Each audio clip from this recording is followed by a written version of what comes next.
There we go. What's up, horror fans? Pete here from the Lasser Cast, and I'm with my good friend, Dr. Zayas God, Dan Torkel. Danny, it is time for us to talk about Quiet Part Loud, episodes 4 through 6. You ready for this? Yeah, let's go. Let's go. Let's go. So, a lot has happened in the past 3 episodes. We get more encounters with this voice, this dark entity that's like a parasite. Um, we encounter even more people that have been hooked. And so, did you like episodes 4 through 6 more than 1 through 3? Uh, I think it's just natural development of a show where, episodes 1 and 2 was a lot of introduction, getting to know who these characters are. I Mm-hmm. think we both agreed episode 3 was our favorite of the first three because, again, that's just like we know who the characters are now, so now we can just follow them into this like bizarre world they're working through. So Yeah. yeah, I really liked episodes 4 through 6, and there were some genuinely creepy moments throughout here. Yes. Um, I'm glad that I listened to the show either on my way to work or in the supermarket. Uh, this is not the type of show that I would like to listen to if I was like going on a long run at night through like a dark park. Yeah, that would kind of creep the shit out of me. Yeah. So kudos to again all the people that work on this show, but like the sound design for a lot of the stuff. One of the sound designers actually commented on our video and Nice. left a comment saying how like they went to Willowbrook in Staten Island Oh, and they like recorded ambient noises and footsteps there and all this, like they like legit did like movie set style uh background recordings for sound to make this horror podcast, which I mean, it works because the sound design here is legit creepy. All the stuff we hear with these phone calls, with these like noises and voices breaking through on these calls, the concept of like trying to force somebody to listen to a recording that they don't want to listen to. yeah. It. You mentioned Bird Box last time. I do totally get the like this scene in Bird Box where the crazy guy's like forcing the blindfolds up on people. Right. Like, look at what's out there. Like, I kind of get that with this show where it's like, Rick and other characters like, here, listen to this, here, like, put it in your ears. I don't want to. Uh, Yeah. Yeah, that happens actually quite a bit. Rick himself is the problem. He just keeps spreading this fucking thing everywhere he goes. Yeah, we've gotten a good response. Clay McLeod Chapman, who is one of the writers of this, he, forwarded or quote tweeted our, tweet about this, and Mac Rogers definitely liked it. I know Jordan Peele is behind it as the producer. You got like really great talent working on this story, and it's interesting that they decided to go with this particular story. It seems like they definitely were like, okay, how do we capitalize on the podcast format? How do we make this scary? And uh, you're right. Like I actually listened to one episode while I was going through a walk in the woods on this trail that's at my YMCA, and I did get a little creeped out too. Um, we go through episodes 4 through 6. Episode 4 is called The Boy. And at the end of the previous episode, Rick had encountered this guy, Iman Rahman, and he played a recording of Rick's daughter. So he had some kind of connection to him. Well, Iman Rahman, it turns out, is infected with this thing. And at one point, he just gets so upset and starts hitting his head against the wall. And Rick calls 911 to get him because he's doing damage to himself. And it's like one of those things where it's like Get Out, which, because we're talking about Jordan Peele, in Get Out, you have this scene where like someone's been under control, they've been hypnotized, and they wake up for a oh, the second. Lakeith Stanfield scene, yeah. Right, right. And it's When a he very takes the similar picture of scene. him. Yeah, it's a very similar scene here, and that's kind of interesting because like this is very similar to Get Out in the sense that there's like this personality kind of dominating people's personalities. And even in these 3 episodes, one of the people that's been inhabited says that like you're awake the whole time and you can see what's happening, and it's speaking using your voice. you know? Yeah. So there's definitely comparisons to Get Out. It makes a lot of sense. Episode 4, we last time we talked about how like the guy's kind of like Bill O'Reilly. Rick Egan's like Bill O'Reilly, or he's like Alex Jones. In the very beginning of episode 4, he does a commercial for like a multivitamin system. I was Yeah. like, oh man, that is just straight up Alex Jones right there. Yeah. He's like, they taste like freedom. Right. So in this conversation, uh, the guy hurts himself, and then Rick decides that he's going to go talk to Noor again and leave a note for her, and he wants to see if Khalil, her brother, is in their apartment. And we get this moment in the episode that's really scary, where the neighbor for Noor actually calls the cops on Rick Egan, and when the cops show up, they all of a sudden go after the Muslim people versus going after Rick Egan. And it's this. I actually felt like that was scarier than a lot of the supernatural stuff that we saw in this episode. And it was really like depressing that like the thing that calms everything down is like Rick identifying himself as the Crusader. And it was like, oh, the cops are like, oh, we love you from that show. Oh, we knew your voice from somewhere. And it's like, oh yeah, that's really kind of sickening. But yeah, that unfortunately, like, there's a lot of real world horror attached to this, which I always feel, it makes something more compelling when, and there's no, it's not like, and again, that's Jordan Peele's MO, whether he's writing, directing, or producing. In this case, whether it was Us, Get Out, of course, or even Nope, there's a lot of socioeconomic and racial and ethnic, there's a lot of that dealing with like the real world horror that like some people are going through. And yeah, that scene, like you're sitting there, and like I was listening to that on my way to work the other day, and I was like, come on, you're starting to like tense up in the car, and I'm like, come on, like, Yeah, don't shoot Noor. I like Noor. She's a good character.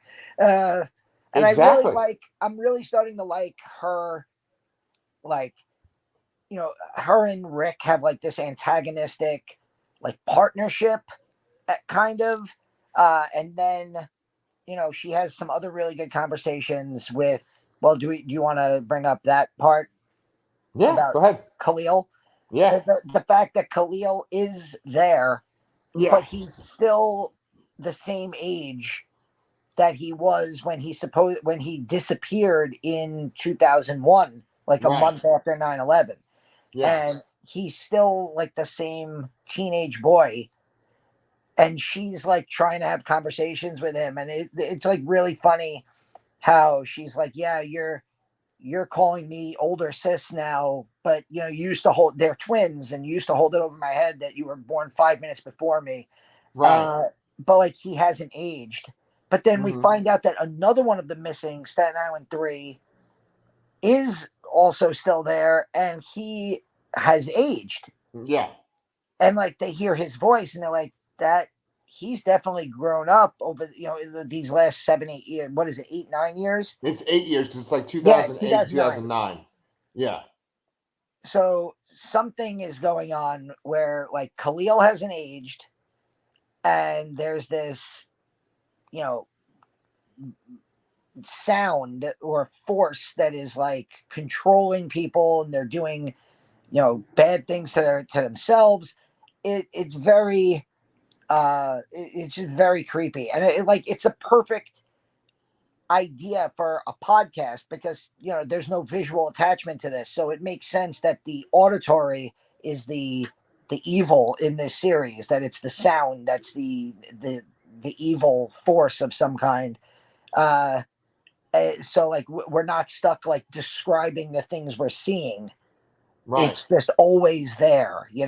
right.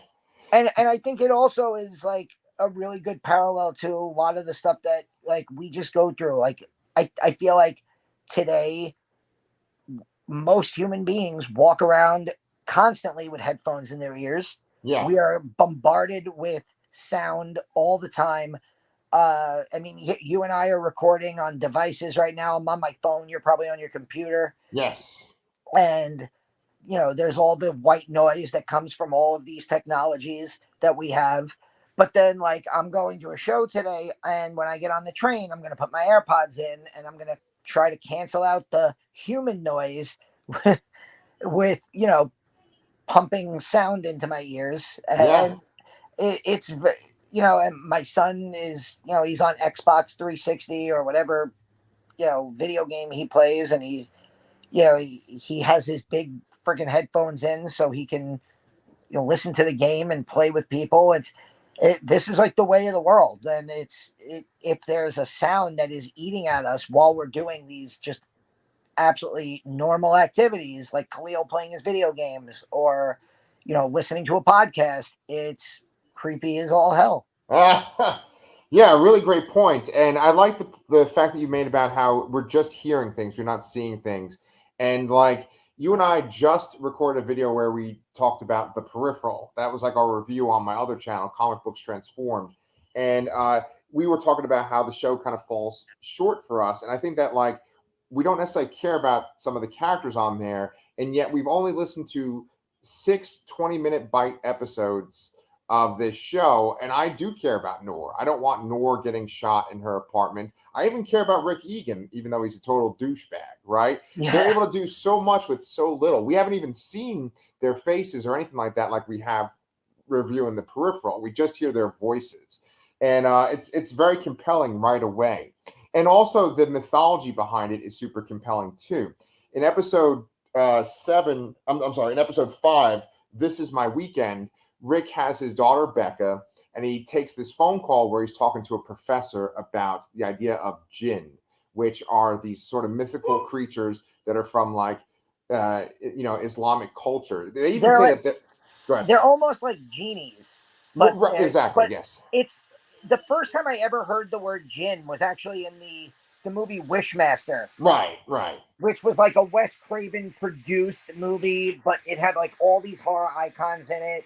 Yeah. And it's kind of like a genie, but with a monkey paw Yeah. kind of thing, where Yeah. it's like it's really funny. I'm literally just watching. I rented on Amazon Prime. 3,000 Years of Longing. Right. Uh, the movie with Idris Elba and oh god, I forgot her name. Tilda Swinton. Yeah. And he is a jinn that Yeah. she unlocks from this like bottle she finds in Turkey, and he's telling his backstory, and it's like all this stuff about genie in the bottle, but there's the wishes have consequences, and Yeah. and then I'm listening to this, and you know that episode 5 was really depressing for me, just like as a dad. Like I felt really bad for Becca, and I think Becca is played by Millie Shapiro from Okay. Hereditary. Oh, really? Whoa. I think Okay. so, yeah. And so like she's like, Dad, like you only get to see me once a week. What let's go out to dinner. Let's pick a restaurant. And he gets like so down the rabbit hole with this professor, talking about jinns, talking about evil entities and sounds and wishes, and it's just like he ends up like his wife ends up having to come and pick up Becca and like threatening to cut him completely off. And it was like really scary, but really depressing at the same time. And again, I find myself like when you first start this show, you're like, God, I hate this guy. Like, what an asshole. Like, he's Alex Jones. He's Bill O'Reilly. He's Tucker Carlson. He's like that awful human being that like pollutes the world. But now it's like 4.5 episodes later. I'm like, shit. Like, I really hope he doesn't like lose his daughter forever. Like, Right. Right. Yeah, so I mean, it is an interesting show. When you go on Twitter, like people are just talking about how great it is or how spooky it is. There's people asking for season 2 of it. It seems like a lot of people have latched on to Noor too when you look on the comments. And I think that there is something to do with Noor and Khalil being twins. That has something to do with like this creature's power. And B, it seems like Noor might actually be a threat to this creature. Because one thing that we keep seeing in episodes 4, 5, and 6 is that this creature wants Noor to go to Willowbrook. Yeah. He keeps telling Rick Egan to bring Noor to Willowbrook. So we're going to see Yeah. where that goes in the next few episodes. We had to make this episode kind of short because we got a whole lot of shit going on for our channels. But Danny and I will have another review of episodes 7, 8, and 9 of A Quiet Place coming out this week on the Lassercast. Quiet Part Loud. Oh, okay, yeah, sorry. We talk about a fucking Quiet Place a lot too, though, so no joke. But and then yeah, the alien monsters will kill the kid on the bridge. And... yes, it'll tie it all together. Yeah, and then they'll have another baby for some reason. Like I don't know why the fuck they had a baby in that movie. Anyway, we got to get going, but we will be back next time for Quiet Part Loud, episode 7, 8, and 9. Yeah. All right, and let us know what you guys think, and like and subscribe. We'll see you all next time.